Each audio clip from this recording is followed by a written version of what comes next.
बिस्मिल्लाहिर्रहमानिर्रहीम। पाकपतन के अंदर शजरकारी ज़ोरों शोर से जारी है।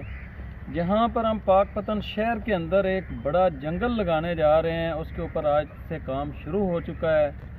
वहीं पर हम देहातों के अंदर जो दोस्त पौधे लगाना चाहें अपने खेतों के अंदर, तो हम वो भी फ्री दे रहे हैं। आज के ये जो पौधे हैं, इसी तरह यहाँ पर इसके अंदर मज़ीद अभी कोई 200-300 कीकर के पौधे भी रखने हैं। तो ये पौधे 12 चक के अंदर जा रहे हैं, वहाँ पर लगाए जाएंगे। हमारी कोशिश ये है कि खुसूसी तौर पर शहतूत के पौधों के ऊपर इसलिए हम काम कर रहे हैं कि आने वाले दिनों में हम रेशम के कीड़े इसके ऊपर हम पाल सकें। ना सिर्फ रेशम के कीड़े पालेंगे, बल्कि इसका फल जो फ्रेश है वो अगर बड़े सफाई के साथ अच्छे अंदाज में उसकी अगर पैकिंग कर ली जाए तो 200 रुपये पर केजी वो भी सेल होता है।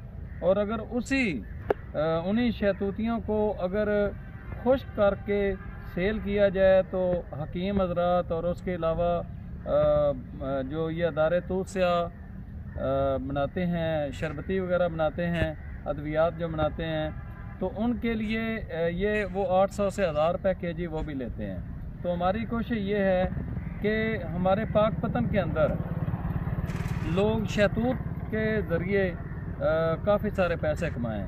यहाँ पर ये ग्रीनरी के हवाले से माहौल दोस्त पौधा है, बारिशों का सबब बनने वाला पौधा है। दरख्तों ये जो दरख्त है इसके ऊपर परिंदे बहुत ज़्यादा आकर बैठते हैं, वो अपनी खुराक हासिल करते हैं। वहीं पर ये इंसानी खुराक के हवाले से भी बेहतरीन है और इसके साथ साथ कारोबार भी होगा। तो आप सब दोस्तों से भी गुजारिश है कि अपने अपने शहरों के अंदर इस प्यारे से मुल्क पाकिस्तान को सरसब्ज़ और शादाब करें।